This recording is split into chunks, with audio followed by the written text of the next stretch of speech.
nos toca la lección 33. No creo que nos tardemos mucho. Mientras la estuve preparando me di cuenta que no era muy larga, pero bueno, si alguien quiere comentar, ya saben que están, a mí me encanta que me interrumpan y que podamos conversar. Muy bien, dice, lección 33, el propósito de la creación. Recuerdan que la semana pasada estuvimos estudiando cómo Dios era un Dios creador. Bueno, ahora vamos a profundizar en cuál es el propósito de esa creación. Y yo creo que muchos de nosotros pudiéramos tener un mal concepto o una mala enseñanza de cuál es el propósito de esta creación. Seguramente muchos de ustedes se han sentado, han estado muchos momentos inquietos o hasta han tenido alguna consejería con sus pastores preguntándoles cuál es su propósito en este mundo, para qué están aquí. Y es verdad que si nosotros vamos a seguir a Dios en nuestras vidas, necesitamos respuestas de ciertas cosas. Los niños, conforme van creciendo, se empiezan a hacer ciertas preguntas. Y una de ellas, y de las más importantes, es ¿para qué fui creado? ¿Para qué estoy aquí? ¿Por qué estoy aquí? Y si tú has de creer en otro momento, en otra cosa, si tú decides un día dejar la palabra de Dios, darle la espalda e irte a creer a otro lado, yo te insto a que busques en esa otra creencia que tú pudieras encontrar cuál es el propósito para ti. Y es que nosotros no podríamos basar nuestras vidas ni nuestro conocimiento siguiendo a dioses, lo voy a poner de esa manera, siguiendo a filosofías que no nos puedan dar la respuesta a esta pregunta. ¿Ok? Entonces, por eso es algo tan valioso de la palabra de Dios que nos está respondiendo las preguntas o las inquietudes más profundas que puede tener el ser humano. Y bueno, vamos a empezar a leer. Dice, hemos aprendido de las escrituras que Dios es el creador. Me parece que esa fue la lección 31, ¿ok? Dios es el sustentador y legítimo dueño de su creación. ¿Podemos comprender, hermanos, y ver a Dios como eso, como el dueño de su creación? Yo creo que si todos nosotros estuviéramos en la casa, no sé, en la casa del hermano Leo, que él nos invitara, y en eso a lo mejor pasan las horas, el hermano Leo se va a dormir porque pues ya es tarde, llegaría un momento donde nosotros dijéramos, se me hace que esta casa no tiene dueño, yo creo que me voy a quedar por aquí, a mí me anda gustando, está bastante cómodo, está céntrico. Yo creo que cualquier otra persona voltearía y te diría, oye, espérate, solo se fue a dormir, pero él está aquí, no te das cuenta que están sus fotografías, no te das cuenta que él sabe dónde están los platos, dónde están los vasos, que él paga las cuentas, que en la factura de la luz viene su nombre. Hay ciertas cosas, hermanos, cuando nosotros somos los dueños de algo, que se ve nuestra esencia ahí, está implícita, aunque a lo mejor nosotros en ese momento no estemos, pero hay algo que nos va a indicar que esa casa es del hermano Leo. Pues así pasa también con la creación. Todo nos señala a que Dios es el dueño. Ahora consideraremos el propósito por el cual Dios creó todas las cosas. Si Dios no estaba bajo ninguna obligación de crear el universo y si Él no necesitaba el universo para llenar algún vacío en su existencia, entonces, ¿cuál fue y cuál es el propósito divino detrás de la creación y la prolongada existencia del hombre? Y esto es muy, muy importante que nosotros como cristianos, como creyentes, tengamos la respuesta adecuada hacia estas preguntas, porque estoy segura que no va a ser una ni dos veces que nos lleguen con estas interrogantes. ¿Por qué nos creó Dios? ¿Por qué si Él estaba completo? ¿Por qué si Él no necesitaba del universo ni de nosotros? ¿Por qué nos creó? Y entonces vamos a entender cuál fue y cuál es, porque sigue siendo el mismo propósito divino detrás de la creación y dice, y de la existencia del hombre.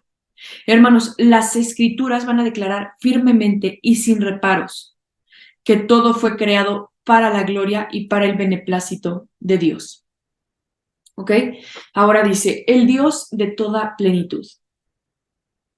Una de las verdades que más inspiran respeto y humildad acerca de Dios es que Él es absolutamente libre de cualquier necesidad o dependencia. Yo creo que es de esas verdades que más separan a Dios de lo que nosotros somos. Nosotros siempre hemos tenido necesidades o dependencias de Él, pero Él no ha tenido ninguna necesidad ni ninguna dependencia de nosotros ni de nadie. Eso es importante. Su existencia, el cumplimiento de su voluntad y su felicidad o beneplácito no dependen de nada ni nadie fuera de sí mismo. ¿Ok? Entonces estamos entendiendo que Dios creó todo, ok. ¿Para qué lo creó? Para su gloria y su beneplácito. Bien. Ahora, nada de lo que existe, hermanos, nada depende de otra cosa que no sea Él. Nada. Él ha tenido un mismo propósito para la creación siempre y para siempre, desde la eternidad y para la eternidad.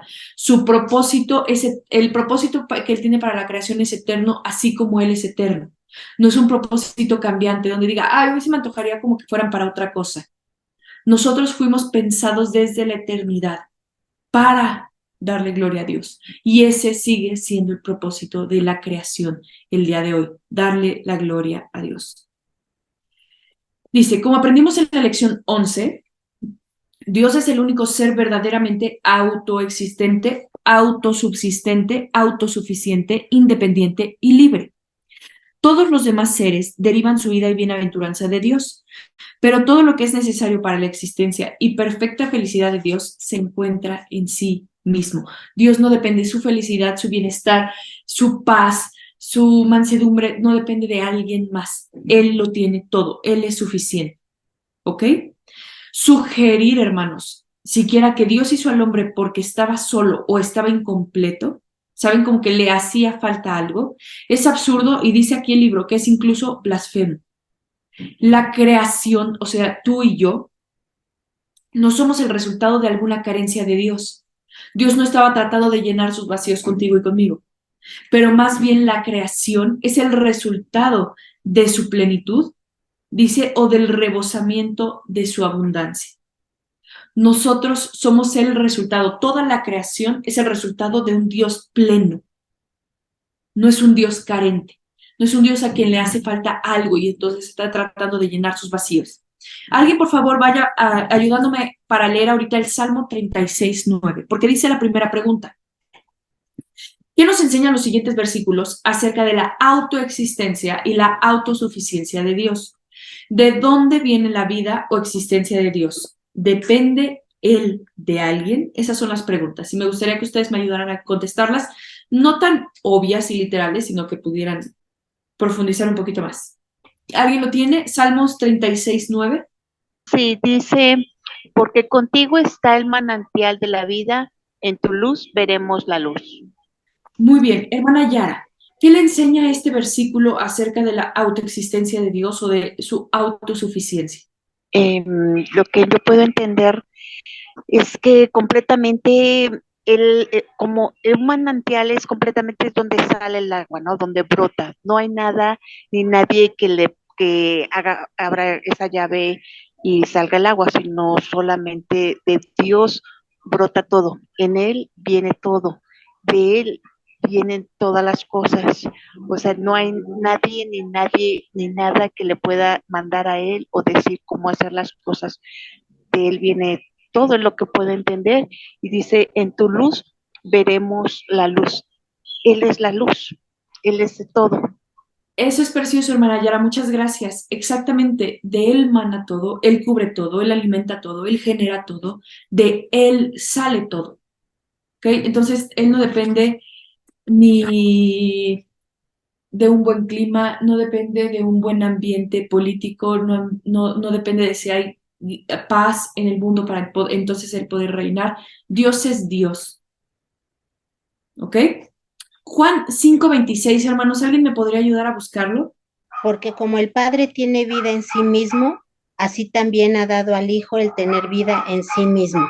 Muy bien, hermanita Mari, muchas gracias. Él tiene vida en sí mismo. Nadie lo sustenta, nadie lo tiene que mantener, nadie lo tiene que sostener, ¿saben? Cuando, no sé si ustedes lo sabían, pero cuando están cotizando para un seguro de gastos médicos, la aseguradora les tiene que decir, más o menos a ver si me voy a entender, la aseguradora les tiene que decir con cuántos fondos cuenta para cubrirte a ti de alguna enfermedad. Entonces te dice, la aseguradora cuenta con, y te dicen así una cantidad de millones de pesos impresionante, ¿no? 100,000 millones de pesos en lingotes de oro o algo así, para que entonces eso te dé seguridad a ti que van a poder cubrir cualquier enfermedad que sea que se te presente. Pero hermanos, Dios no necesita de algo o de una suma de dinero para que nos dé fiabilidad, para que nos dé confianza en Él. Él no necesita tener algo guardado, una carta guardada, para que entonces eso nos dé seguridad, eso nos dé sustento. Dios no depende de alguien que esté sustentándolo a lo mejor con una cantidad de dinero o con bienes. Dios no necesita nada de eso. Todo mana de Él. Dice que Él tiene la vida en sí mismo. Y eso nos da confianza, porque eso lo hace a Él un Dios infalible, lo hace un Dios poderoso, lo hace un Dios eterno, lo hace un Dios misericordioso. Entonces, cuando yo puedo leer acerca de las promesas de Dios, puedo estar segura de que se van a cumplir, porque vienen de Él y son para su propósito y son para su creación y no dependen de nada más, ¿saben? No hay ningún otro eslabón que se tenga que unir, alguien más que tenga que estar de acuerdo para que esto se logre. Y entonces eso nos hace ver a un Dios todopoderoso a través de esto, que de Él mana la vida, de Él mana todo. No hay nadie que le pueda dar a Dios. Dice, Dios tiene vida en sí mismo y es la fuente de vida y luz para todas las criaturas vivientes. Dios no depende de nadie, todas las cosas dependen de Él. ¿Saben? Dios no depende de que haya una gran suma de dinero asegurándolo. No, nada. Él no necesita nada de eso. Pero al saber nosotros que nada depende, que nosotros dependemos de Dios, quisiéramos depender entonces de un Dios que pudiera cargar con todos nosotros. Y este es el peligro de la idolatría, hermanos, cuando nosotros le hemos dado nuestra vida o a lo mejor nuestras fuerzas, nuestra seguridad a un Dios que no nos va a poder sostener, a un Dios que no es sostenible, pero Dios sí es sostenible, porque de Él no depende de nadie, todo depende de Él. Por eso el estar dependientes de Él nos debe de traer descanso, nos tiene que traer paz, porque no hay carencias en Él, no hay nada que le falte. No es que Él no está listo para, no es que falta tiempo para, en Dios se cumple todo y eso habla de la autosuficiencia de Dios. El segundo punto dice, la autosuficiencia de Dios es una declaración de su infinita grandeza y su excelso lugar sobre su creación. Todas las cosas dependen de Él para su existencia misma, pero Él no depende de nadie. Qué importante, hermanos, como toda su creación, no hay nada que Él haya creado que no dependa de Dios, pero nada puede hacer que Dios sea dependiente de otras cosas. En el libro de Hechos 17, por favor, acompáñenme, en el versículo 22 al 31, está registrado el sermón del apóstol Pablo a los filósofos epicúreos y estoicos en el Areópago. Vamos a leer los versículos 24 y 25 para que nosotros podamos ver cómo él hace una declaración evidente hacia estas personas que le estaban escuchando de cómo Dios es autosuficiente, cómo Dios lo es todo, cómo Dios no depende de nadie y cómo esto, hermanos, también cambia o tendrían que cambiar la manera en la que nosotros nos relacionamos con Dios. ¿Alguien me puede leer, por favor, Hechos 17, 24 y 25? El Dios que hizo el mundo y todas las cosas que en él hay, siendo Señor del cielo y de la tierra, no habita en templos hechos por manos humanas, ni es honrado por manos de hombres, como si necesitase de algo, pues Él es quien da a todos vida y aliento y todas las cosas. Gracias, hermanita Lore. Dice, Dios no mora en templos hechos por manos de hombres. ¿Qué nos está diciendo aquí? Que Dios no tiene, hermanos, necesidad de que el hombre le construya un templo, de que también nada ni nadie lo puede contener. Dios no va a depender ni ahorita ni va a depender nunca de algo, y menos de algo humano, algo que venga de nuestra mano. ahora sí que no somos tan importantes. No somos importantes. Y entonces este versículo que habla de que Dios no mora en templos hechos por manos de hombres, ¿qué nos tiene, qué nos habla, qué nos genera en nuestro corazón? Que esta verdad, ¿cómo impacta nuestra vida y nuestro caminar en Cristo? No depende de nosotros. Quitémonos ese peso de encima. Dice mi mamá, que alguna vez platicó con unos doctores, que en las personas mayores los problemas de rodilla tienen que ver con que cargan esas personas demasiados problemas en su vida. Y entonces lo primero que vas a hacer cuando vayas al doctor y te duelen las rodillas, les preguntan ahora, porque antes no, pero ahora ya les preguntan con quién vive usted, a quién cuida todos los días, quién depende de usted económicamente, como cositas así, porque tiene que ver mucho ese peso emocional con el dolor que podemos sentir en los huesos. Y imagínense, hermanos, el peso que probablemente muchos de nosotros hemos sentido en este caminar, en esta vida cristiana, que nuestros huesos se han sentido cargados y pesados creyendo que lo que Dios da en nuestras vidas, que lo que Dios hace con nuestras familias, que lo que Dios no hace o no permite que suceda en nuestras familias depende de nosotros. Y entonces pareciera que estamos cargando a Dios y entonces es un peso gigante que yo estoy tratando de sostener y aquí traemos el peso de nuestros problemas cuando hoy lo que el Señor te quiere decir es que Él no depende de nadie, tampoco de ti. No tenemos que traer ese peso encima a nosotros. No es necesario. Nosotros dependemos de Dios y entonces nos volvemos como esos niños que descansan y que se van a dormir y no se preocupan por el mañana porque saben que hay unos papás que los están cuidando. Así debiera ser nuestra relación con Dios. Pero no, estamos totalmente afligidos, estamos preocupados, estamos todo el tiempo pensando en el mañana y en el si va a haber y la provisión porque no hemos creído que Dios no depende de nosotros. Yo creo que muchos pastores creen aún que la iglesia depende de ellos. Muchos papás creen que sus hijos dependen de ellos, cuando no es así. No en una manera de carga. ¿El Señor ha puesto responsabilidades? Por supuesto. ¿Hay cosas que tenemos que hacer? Claro que sí. Pero no es un peso, porque las cosas no dependen de nosotros. Nosotros dependemos de Dios, nada más. ¿Ok? Dice en el inciso B, Dios no es servido por manos humanas como si necesitara de algo.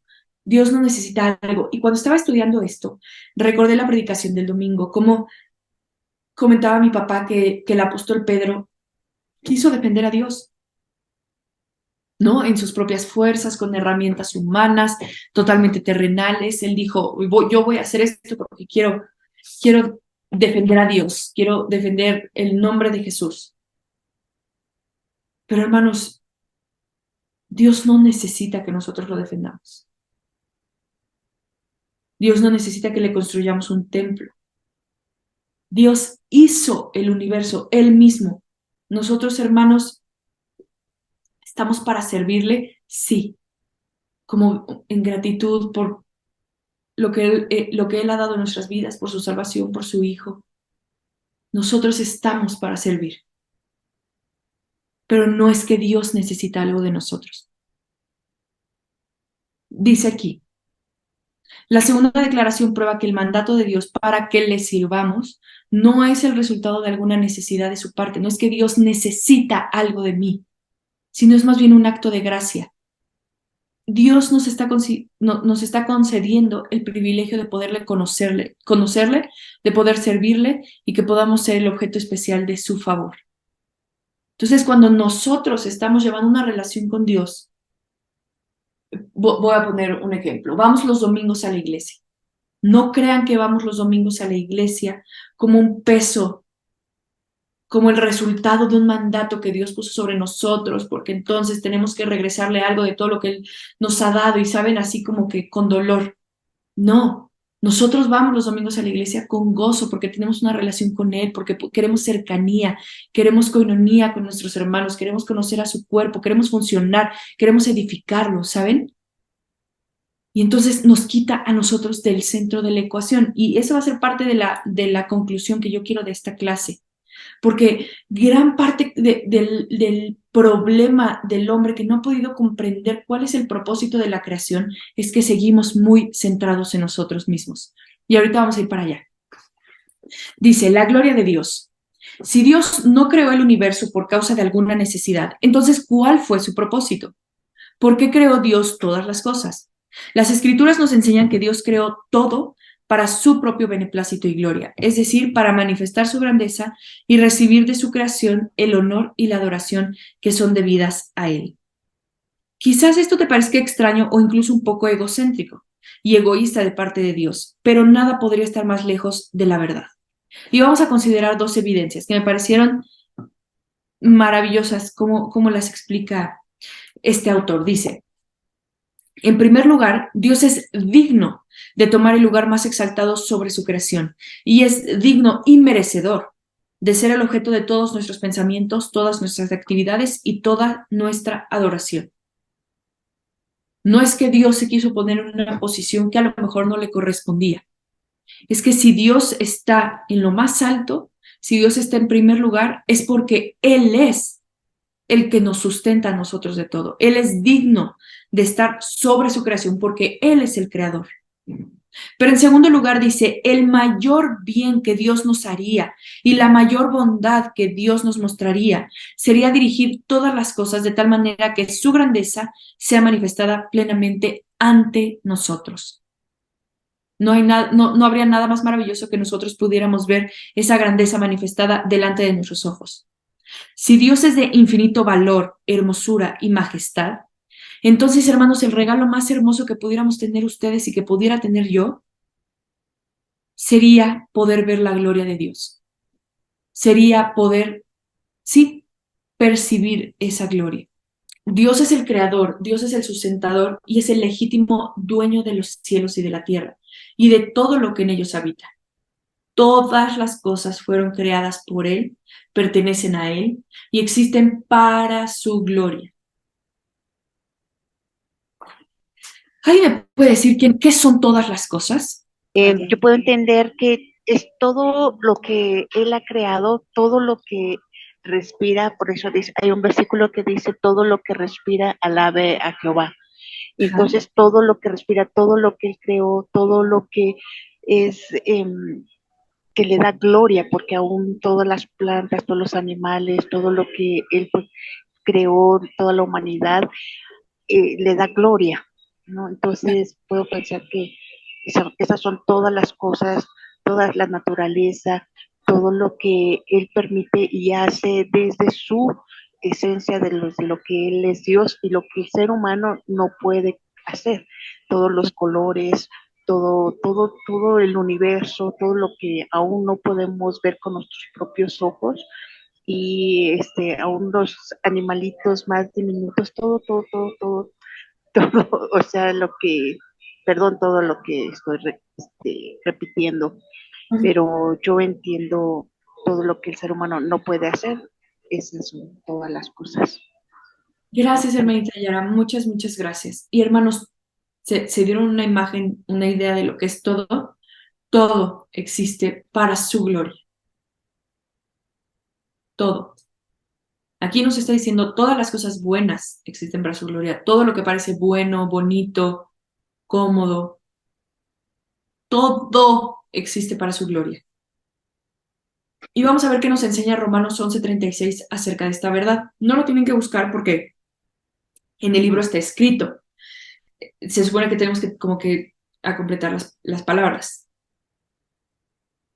Dice, de Él son todas las cosas, como dice la hermana Yara. Dios es el origen de la creación y la fuente de toda vida. La creación debe su existencia misma a Dios y separado de Él no habría nada. El hombre no es producto de algún proceso evolutivo impersonal para que viva sin propósito. Tampoco es la fuente de su propia existencia para que viva para sí mismo.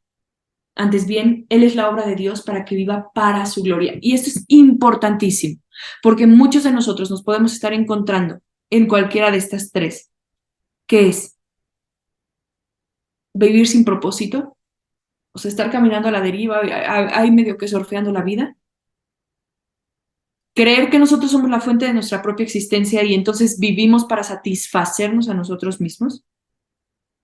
O estar viviendo para su gloria. Y lo hablamos el martes pasado. Que todo lo que hagamos en el día refleje que estoy viviendo para su gloria. No para mi gloria, para su gloria. Dice el inciso B, por Él son todas las cosas. Dios es el agente por medio del cual todas las cosas fueron creadas y son sustentadas. Si Dios se alejara de su creación solo por un momento, todo se volvería un caos. Pero, mediante su irrestricta soberanía, insondable sabiduría e infinito poder, Él sostiene todas las cosas y las dirige. Es decir, hermanos, las moléculas, los hombres, las galaxias, al gran fin para el que fueron creadas, la gloria de Dios. Y que me encanta esto, pensar que todos tenemos un mismo propósito. Glorificar a Dios. La creación tiene ese propósito, yo tengo ese propósito, ustedes tienen ese propósito, la iglesia tiene ese propósito. Todos estamos aquí con el propósito de glorificar a Dios. Y fíjense lo que dice Romanos 8:19. Porque el anhelo profundo de la creación es aguardar ansiosamente la revelación de los hijos de Dios. Hermanos, la creación está anhelante de que tú y yo seamos, ¿saben? Nos revelemos. ¿Por qué? Porque vamos a revelar la gloria de Dios. La creación necesita que nosotros estemos entendiendo el propósito de Dios para que podamos reflejar ese propósito. Dice el inciso C, para Él son todas las cosas. En esta simple frase se encuentra el significado de la existencia. ¿Cuántas personas hoy en día no saben por qué están en este mundo? ¿Cuántas personas? Dios creó todas las cosas y obra en todas las cosas para su beneplácito y gloria. Dice, para manifestar su grandeza y recibir de nosotros el honor y la adoración que son debidos a Él. ¿Saben que de esta manera nosotros fuimos diseñados? Dios no nos está pidiendo algo que nosotros no podamos hacer. Nosotros fuimos diseñados para darle la gloria a Dios. Es por eso que estamos diseñados para darle toda alabanza también a Dios.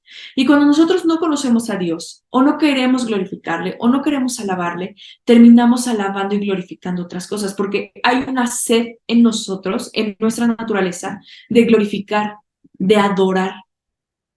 Estamos ansiosos de la adoración, que tendríamos que dársela a nuestro Padre Celestial, absolutamente. Que terminamos dándosela a otras cosas, probablemente.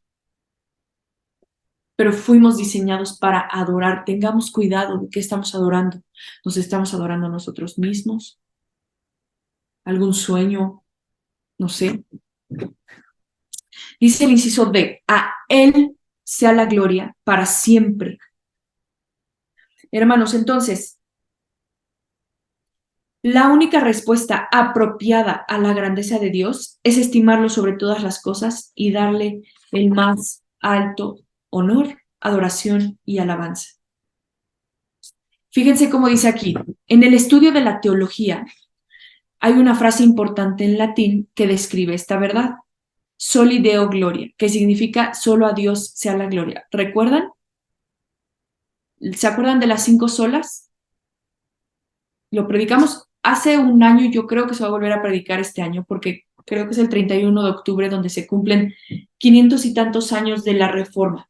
Bueno, en uno de sus escritos, Martín Lutero establece las 5 solas. Una de ellas es solo a Dios sea la gloria. ¿Alguien quisiera comentarme algo de eso o quieren que yo lo diga? Porque aunque puede sonar muy obvio, ¿no? Ah, sí, bueno, solo a Dios sea la gloria, no lo es. Hermanos, esta frase, y más que las palabras, sino el entendimiento de esta verdad, transformó la iglesia. Quiere decir que antes de eso no se había comprendido el libro de Romanos, el Nuevo Testamento, cuando se hablaba que le diéramos la gloria a Dios, era algo que se daba por hecho. Y entonces yo, nuevamente estudiando para dar esta clase, me impactó, porque si esta frase, hermanos, transformó la iglesia por lo que significa, el que nosotros podamos salirnos del centro de la ecuación, y es lo que les comentaba hace rato, solo a Dios sea la gloria, no a mí, no a mis problemas, no a mis circunstancias, ni siquiera a mi pecado, no, solo a Dios sea la gloria. Cuando nosotros nos podamos salir del centro de la ecuación, entonces también seremos transformados. Solo a Dios sea la gloria, transformó la iglesia católica, se hizo la iglesia protestante y estamos nosotros hoy aquí. No es algo pequeño comprender que a Dios se le tiene que dar toda la gloria. Cambiaría nuestras vidas personalmente, cada una de nosotros, si pudiéramos comprender que solo a Dios sea toda la gloria. En Colosenses 1:16, si alguien me ayuda a buscarlo, por favor, se encuentra un pasaje de la Escritura que es muy parecido a Romanos 11:36, pero va a hablar específicamente del Hijo de Dios. ¿Qué nos enseña este texto acerca del propósito de la creación? Quien lo tenga lo puede leer. Porque en él fueron creadas todas las cosas, las que hay en los cielos y las que hay en la tierra, visibles e invisibles, sean tronos, sean dominios, sean principados, sean potestades. Todo fue creado por medio de él y para él. Gracias, hermano Leo. Todas las cosas fueron creadas por medio de él. El Padre, hermanos, es el origen de todas las cosas. Pero Dios ha creado todo por medio del Hijo, quien es el mediador entre el Padre y la creación.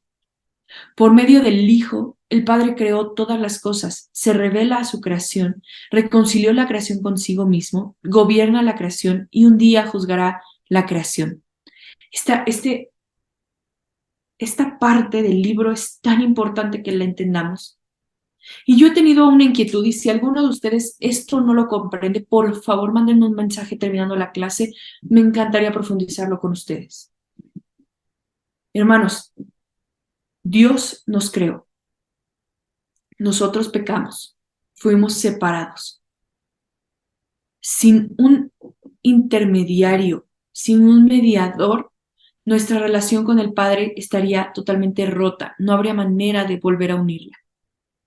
Pero para eso está nuestro Señor Jesucristo y Él nos unió. Dice, es el mediador entre el Padre y la creación. Sin nuestro Señor Jesucristo no habría unión entre la creación y el Padre. No habría podido ser. Pero también, hermanos, por medio del Hijo, el Padre creó todas las cosas. Pero también por medio del Hijo, el Padre se revela a su creación. Por medio del Hijo, el Padre nos reconcilió consigo mismo. Por medio del Hijo, el Padre gobierna a esta creación que somos tú y yo. Y por medio del Hijo, el Padre un día juzgará a la creación. Nosotros hoy oramos a nuestro Padre Celestial por el nombre de nuestro amado Señor Jesucristo. No crean que es como una repetición vana que terminamos y todo esto te lo pedimos en el nombre de tu Hijo. No. Es reconociendo que si no hubiera sido por ese sacrificio, nosotros no habríamos podido tener comunicación con el Padre. Cuando hablamos con nuestro Padre Celestial es porque hubo un sacrificio, hubo una reconciliación, hubo una unión, hubo un mediador. Todas las cosas fueron creadas por Él, por Cristo. Pero también todas las cosas fueron creadas para Él. Y no es una contradicción decir que todas las cosas fueron creadas para la gloria y beneplácito tanto del Padre como del Hijo. Porque según las Escrituras, el Padre ama al Hijo y le ha entregado todas las cosas en su mano. Además, hermanos, es la voluntad del Padre que todos honremos al Hijo como lo honramos a Él, es decir, como honramos al Padre. Por lo tanto, todo lo que se ha declarado en Romanos 11:36 acerca del propósito de la creación también se puede aplicar al Hijo. Toda la creación, en todos los ámbitos, tiene un solo gran y final propósito y es la gloria de Dios. Tanto que Él se ha glorificado por su creación, nosotros glorificándole, tanto como se ha glorificado en su creación. ¿Saben? Que se vea su gloria en todos nosotros. Espero que esto no haya sido confuso. Es una clase corta, pero es concisa. Todo es para la gloria de Dios. Y no crean que por ser corta, concisa, ya la entendimos, perfecto, a la que sigue. Tomemos un tiempo hoy, mañana, de intimidad con Dios y saber si realmente nosotros estamos buscando darle la gloria a Dios o a nosotros mismos. O estamos creyendo darle la gloria a Dios, pero realmente estamos haciendo cosas totalmente diferentes. Darle la gloria a Dios acomoda las cosas. Y ese es el propósito por el cual tú y yo fuimos llamados. No hay otro. No hay otro. Hermanos, no sé si alguien quiera participar, quiera comentar algo o nos despedimos. Comentar algo, Pau. Claro, hermanita Leti, por favor. Ahorita estábamos hablando de la importancia o el propósito de la creación de Dios, pero también hay un propósito en la creación para el ser humano. El propósito que yo sé que es para propósito para nosotros es que seamos imagen y semejanza, que seamos representación y reflejo del Creador en este mundo, Sí. siguiendo su modelo. Y es todo lo que hemos visto de sus atributos. Debemos ser santos, fieles, justos, generosos, misericordiosos, pacientes y muchos más que hemos visto. Y nuestra función es sojuzgar y enseñorear la tierra, que en hebreo, quiere decir dirigir y ejercer un dominio en el mundo o en la tierra. Claro, exactamente. Gracias, hermana Leti. Exactamente. Y todo esto, ¿por qué nos dice nuestra hermana Leti que nosotros estamos aquí para reflejar a Cristo? Para que toda la gloria sea para Él, para que no sea para nosotros mismos, sino para que sea mostrarlo en la creación. Y nuevamente les digo, la creación está anhelante de la manifestación de los hijos de Dios. Por eso que está diciendo mi hermana Leti, anhelante del impacto que puede generar nuestras vidas en este mundo. Gracias, hermana Leti. Siempre sabe que me gustan mucho sus participaciones. Gracias, gracias, Pablo. Espero que estén muy bien, que descansen. Nos encontramos mañana en la EO. Wow. Soy yo. No sé si aquí en la creación, en lo que estamos hablando, Dale. entre el Salmo 139. Ajá, Es que está un poquito largo, ajá, pero como que lo comparo con ese salmo. Bueno, en mi ajá. vida yo lo comparo ahí. Que Dios conoce todo, que Él es omnipresente, Él es omnisciente. Claro, hermanita Ale, porque, insisto, cuando nosotros podemos comprender que Dios es el creador y que nadie lo creó a Él, eso nos vuela la tapa. Dios todo lo sabe, porque Él lo creó. De Él dependen todas las cosas, porque Él nos creó. Y es maravilloso ese salmo. Muchas gracias, hermanita Ale. Tiene toda la razón. Gracias, hermanos, por estar aquí presentes. Les mando un fuerte abrazo. Les digo, nos vemos mañana a las 6 de la mañana en la oración y el día jueves a las 8 de la noche para la clase. Que estén muy bien, hermanos. Descansen. Gracias. Bye.